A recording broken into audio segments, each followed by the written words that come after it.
Jaws 2 is a 4K that was released earlier this year, 2023, and one that quite a few people asked me to take a look at, many of those people telling me it was just as good as the 4K of Jaws. But is this really the case? Not quite.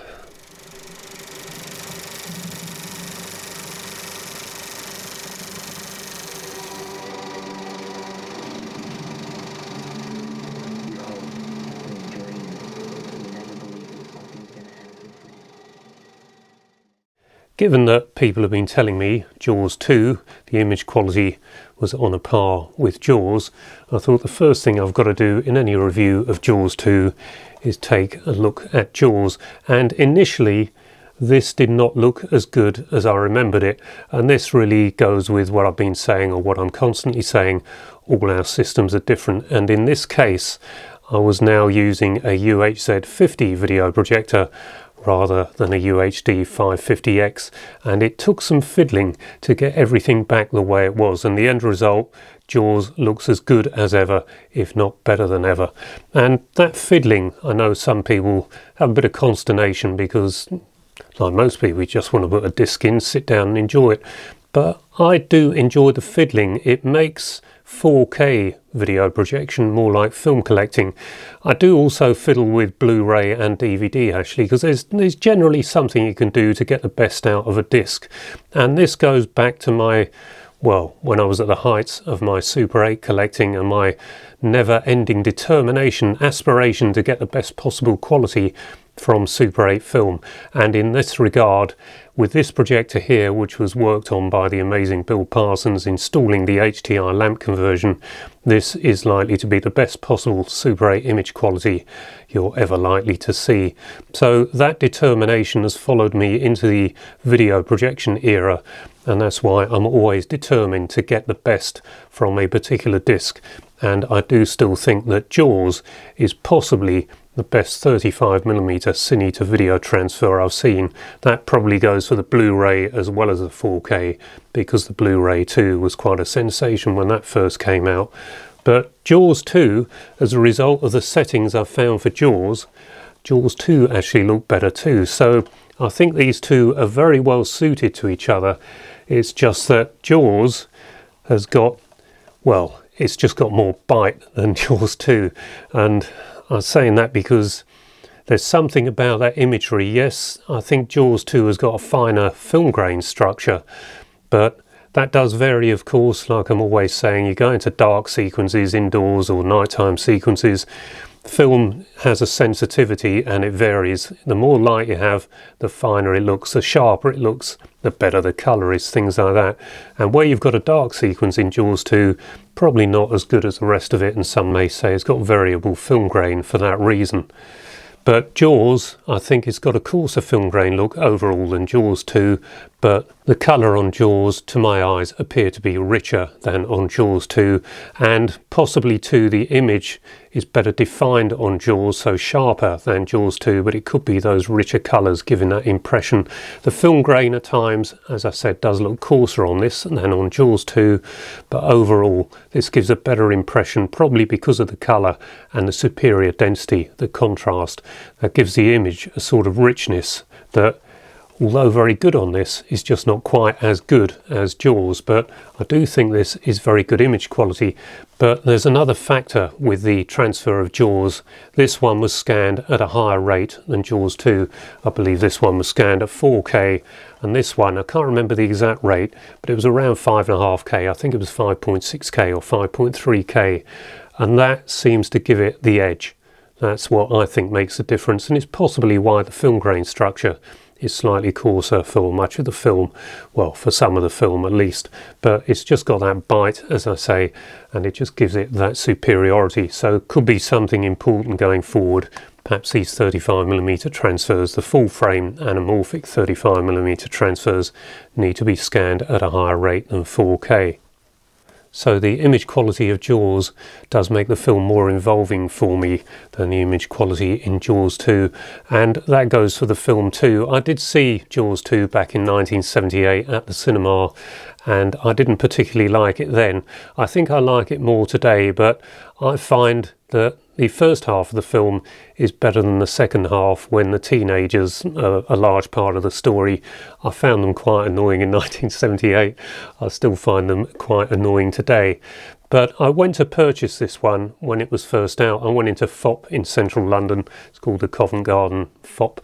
Of course, HMV has just reopened on Oxford Street too. So if you're heading into central London, you've got two great home movie stores to go into. But anyway, I went into FOP to purchase this one. I picked it up off the shelf and it looked just like this, but with a cellophane wrap on it, shrink wrap. And it's quite a lightweight package. It's one of those thinner cases, and there's just the one disc in there, which doesn't bother me if you've got the 4K and it's got all the extras on it, as this one has. In fact, some very good extras. It's got a 40-minute making of for a start, but there are other things as well, some interesting outtakes. So overall, the disc itself is a good package, but it just didn't give me a good feel, and it was £25 when it first came out. Now, for £25 recently, I got this particular film that I reviewed last time. Now, this is one of the best 4Ks you're ever likely to see. Well, currently, some better ones might come along in the years ahead. But because of its IMAX and its standard 70mm origins, it was never really in any doubt this was going to be one of the best 4K discs, because you start with the best. Even when you shrink it down to something about 15 times lower quality, you're still going to have the best. But another one I got recently, which I know has caused a bit of controversy, American Graffiti. Now in here this looks fabulous. Got to bear in mind it's the next step up from 16mm being Techniscope, so you're not going to get the detail that you get on Oppenheimer or even Jaws 2. But American Graffiti, for all of that, it's, well, I don't think it's ever going to look as good as this, even on a master print on 35mm, because it has been cleaned up so well and the colours are so vibrant. But this steelbook with this, well, the original Blu-ray, which is quite poor, and the 4K, again, that was £25. So Universal do certainly put out some good releases for £25, but I wouldn't say this is one of their better releases. Yes, if you like Jaws, you can't get enough of Jaws. Well, this is in the same setting, the same Amity Island setting where it was shot. And it's also got many of the original cast returning. And I did find the first hour interesting. It was just the second hour, really. I sort of got a bit lost and wasn't so involved with the film. But it's a good cine to video transfer. It's got the usual scope anamorphic frame of 2.35 to 1. And it comes with mono DTS HD sound, as opposed to Jaws, which has got 5.1 DTS HD sound. So both the same film frame size, but different sound systems. This originally would have been mono, just like Jaws 2, but this is one of the most important films in recent history. Say recent, it's getting on for 50 years now, but still a very important film in film history, whereas this one, certainly not so much in terms of importance. So as much as I wouldn't recommend it for everyone, if you do like Jaws and you can't get enough of Jaws, then I think you'll have to have a look at the 4K of Jaws 2, which is a very good 35mm, full frame 35mm anamorphic transfer.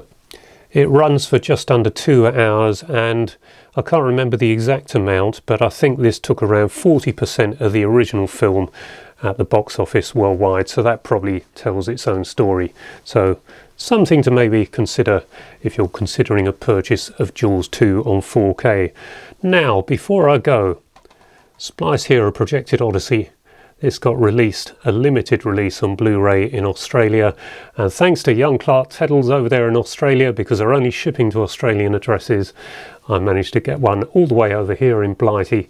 I've seen this film quite a few times now. I think it's the best film documentary I've ever seen, film history documentary, on one man's journey as he became a projectionist at the end of the film era, until the big downgrade, as I call it, the switch over to digital video projection in 2011, and how film has been resurrected slightly during his tenure at the Sun Theatre outside Melbourne in Australia.